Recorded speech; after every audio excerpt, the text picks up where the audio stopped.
प्राचीन काल में एक छोटे से गांव में एक ब्राह्मण रहता था जिसका नाम देवदत्त था। देवदत्त अत्यधिक बुद्धिमान और शिक्षित था, लेकिन उसे एक आदत थी जो उसके जीवन को कठिन बना देती थी।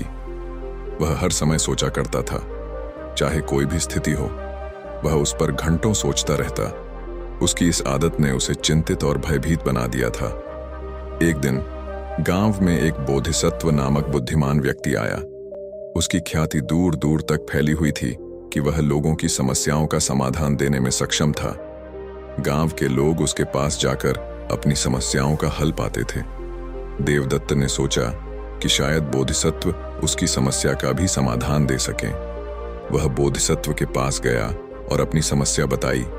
मैं हर समय सोचता रहता हूँ, छोटी छोटी बातों पर भी मेरे विचार रुकते ही नहीं हैं। इससे मैं अत्यधिक तनाव में रहता हूँ और कोई भी निर्णय नहीं ले पाता। कृपया मेरी सहायता करें। बोधिसत्व ने देवदत्त को ध्यान से सुना और मुस्कुराते हुए कहा, मैं तुम्हारी समस्या का हल जानता हूँ, लेकिन पहले तुम्हें एक काम करना होगा। देवदत्त ने सहमति व्यक्त की और बोधिसत्व की बातों का अनुसरण करने के लिए तैयार हो गया।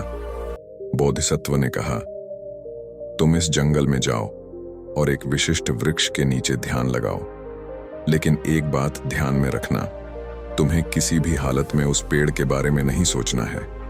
अगर तुमने उस पेड़ के बारे में सोचा तो तुम्हें तुरंत मेरे पास वापस आना होगा। देवदत्त को यह कार्य बहुत सरल लगा। वह जंगल में गया और उस विशिष्ट वृक्ष के नीचे बैठकर ध्यान लगाने लगा। लेकिन जितना उसने उस पेड़ के बारे में न सोचने का प्रयास किया, उतना ही उसका मन उस पेड़ की ओर खींचता गया। उसे पेड़ की हर छोटी से छोटी बात याद आने लगी। उसकी पत्तियों का रंग, उसकी ऊंचाई, उसकी जड़ें, सब कुछ। आखिरकार वह हार मानकर बोधिसत्व के पास लौट आया। देवदत्त ने बोधिसत्व से कहा, मैं असफल हो गया। जितना मैं उस पेड़ के बारे में न सोचने की कोशिश करता, उतना ही मेरे विचार उसकी ओर बढ़ जाते।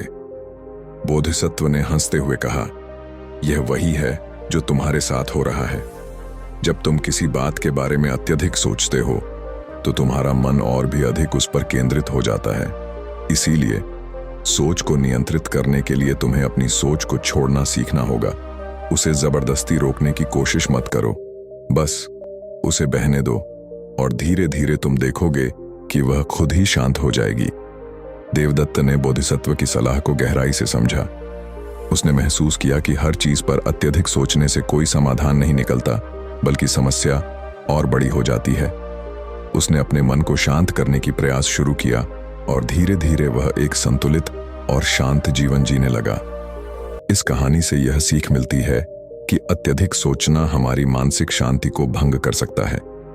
समस्याओं पर विचार करना आवश्यक है, लेकिन हमें उन्हें अपनी सोच का केंद्र नहीं बनने देना चाहिए। सोच को बहने दें और समय के साथ वह खुद ही शांत हो जाएगी। दोस्तों, इस कहानी के विचार कमेंट में जरूर साझा करें। धन्यवाद।